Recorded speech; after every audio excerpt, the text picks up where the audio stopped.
राधे राधे। आप सभी का स्वागत हमारे न्यू वीडियो में। आज हमारे साथ जुड़ चुके हैं सिंहदर पंचायत के हमारे माननीय मुखिया जी।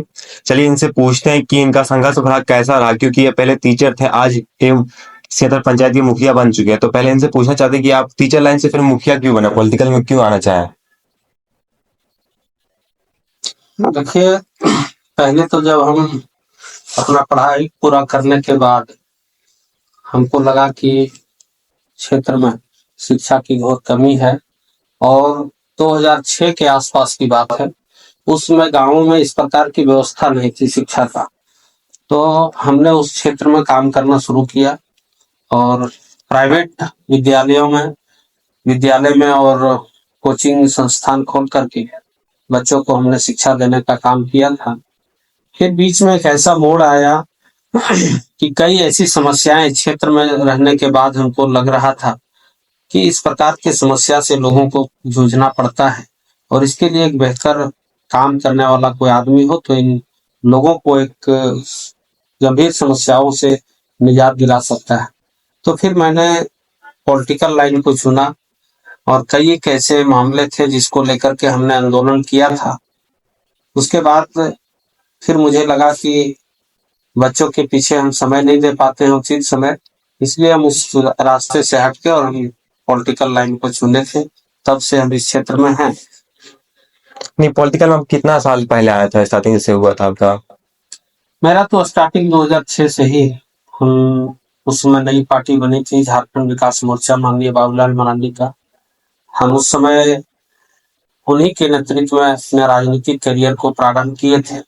लेकिन 2010 तक हम शिक्षा के क्षेत्र में भी काम कर रहे थे। कोचिंग कर बच्चों को पढ़ाने का काम कर रहे थे, प्राइवेट विद्यालय में भी पढ़ाने का काम करते थे। लेकिन 2010 के बाद पूर्णरूपेण हम राजनीतिक क्षेत्र में अपने आप को समर्पित कर दिया। क्षेत्र में सेवा की भावना से लोगों के बीच काम करना प्रारंभ कर दिया।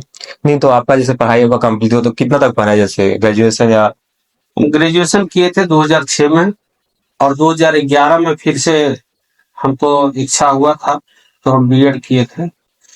जैसे आप अपना पंचायत में अभी तक आप जो काम किए हैं और क्या करना चाहते हैं, कि अभी लग रहा है कि हाँ ये अब बच गया करने के लिए? अभी बहुत सारी समस्याएं हैं जिसके पीछे हम लगातार संघर्षरत हैं। काम भी चल रहा है और बहुत सारी चीजें हुई है। जैसे जब हम मुखिया बने थे तो जब हम गाँवों में मुखिया चुनाव के दौरान जब घूम रहे थे तो हमको हर जगह दिखाई पड़ रहा था कि बहुत ऐसे गरीब व्यक्ति जो आज भी मिट्टी के मकान में रह रहे हैं और उनके पास एक उचित आवास की व्यवस्था नहीं है। और हमने उसी समय संकल्प लिया था कि यदि मुझे जनता अवसर देगी तो हम निश्चित रूप से अपने कार्यकाल में इन सभी समस्याओं को दूर करने का प्रयास करेंगे। और आज बहुत हद तक हमने इस क्षेत्र में प्रयास भी किया है, और लोगों को एक सरकार के माध्यम से जो योजनाएं चल रही है उसे लोगों को लाभान्वित करने का प्रयास किया है।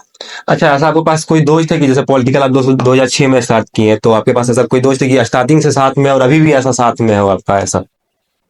हाँ, ऐसे हैं बहुत सारे लोग। जैसे आज हम कहा जाए तो एक बड़े नेता के रूप में माननीय बाबूलाल मरांडी हैं, और हमने उनके साथ ही शुरू किया था अपना राजनीतिक करियर, और आज भी हम उन्हीं को अपना एक आदर्श मान करके उनके साथ चल रहे हैं।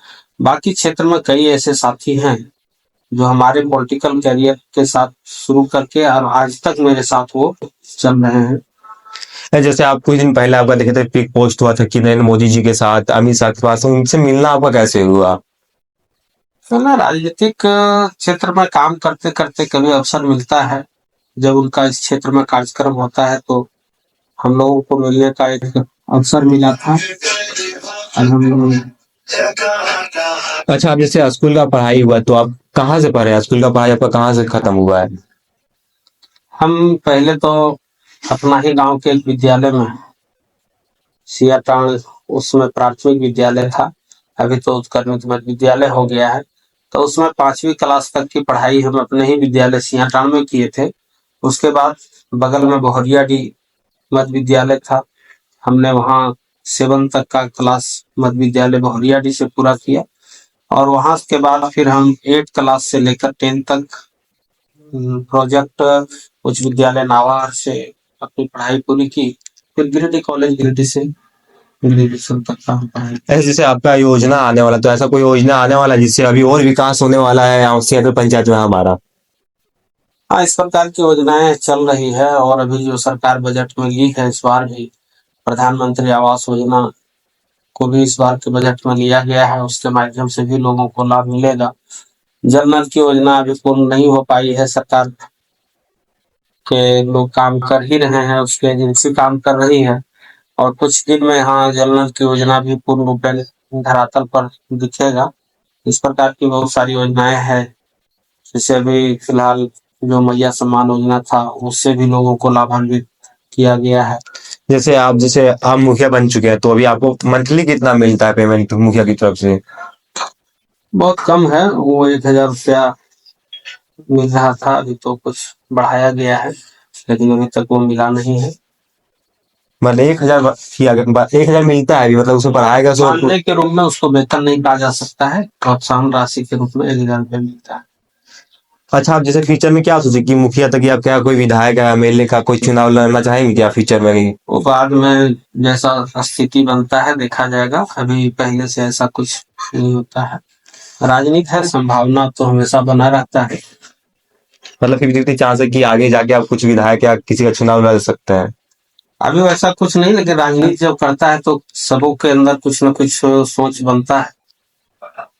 जैसे इलेक्शन होता है स्टार्टिंग, तो उससे पहले होता है कि जैसे आपका जो सपोर्ट करने वाला है, दूसरा मुखिया का सपोर्ट करने वाला, वो लोग झगड़ा लग जाता है, जैसे लड़ाई करने लगता है कि वो लोग क्या कहना चाहते हैं कि आप लोग मतलब झगड़ा नहीं कीजिए, बस चुनाव है। नहीं देखिए, ऐसा कुछ नहीं होता है, हम तो मुखिया बने तब से सभी के लिए काम करते हैं, मेरे लिए कोई गैर नहीं है।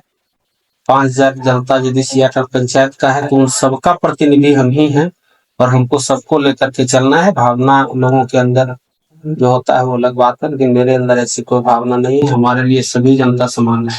ऐसा कोई आपको धमकी दिया, जैसे कि किसी का होता है कि कहीं कारणवश से काम नहीं कर पाया, करवा नहीं पाए, तो ऐसे कि मैं तुम काम नहीं करवा दिया, तो ऐसे धमकी उनकी कोई दिया है? तो नहीं, मेरा वैसा व्यवहार ही नहीं है, सबों से मेरा एक अच्छा संबंध है और जो भी होता है पारदर्शी रूप से होता है, किसी के अंदर ऐसी भावना नहीं। आप जैसे सिंहदर पंचायत है, तो इसमें आप कौन सा विलेज है, कौन सा गाँव है जिसको मानते हैं कि यहाँ सबसे ज्यादा डेवलप यही है, विकास में सबसे आगे वही है, ऐसा कौन सा गाँव है?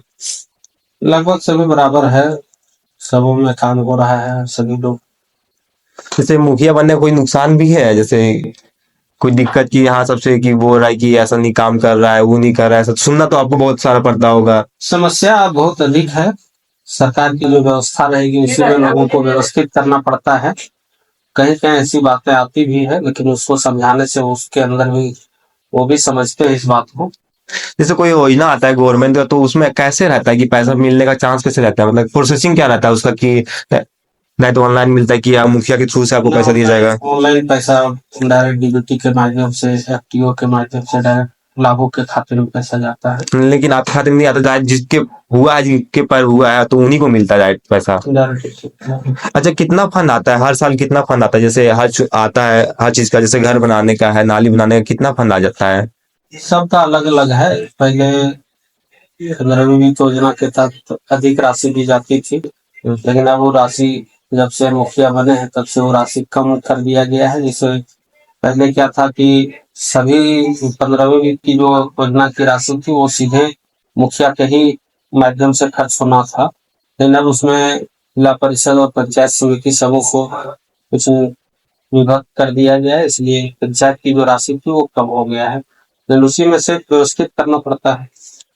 जैसे लिमिट में आता है कि हर गांव में नहीं दे पाते हैं, ऐसा भी होता है कभी कभार? ऐसा होता है, अभी जिस तरह की राशि हम लोगों को दी जा रही है कि हम उस राशि से पर्याप्त राशि नहीं है, जिसके चलते हम सोच करके भी उस तरह की योजनाएं ले नहीं पाते हैं। चलिए ठीक है, वीडियो को यहीं करते हैं इन। आपको अच्छा लगा हो, हम आशा करते हैं। अगर आपको और भी क्वेश्चन पूछना होगा तो कमेंट कीजिएगा, हम सेकंड पार्ट लाएंगे जरूर मुखिया जी के साथ।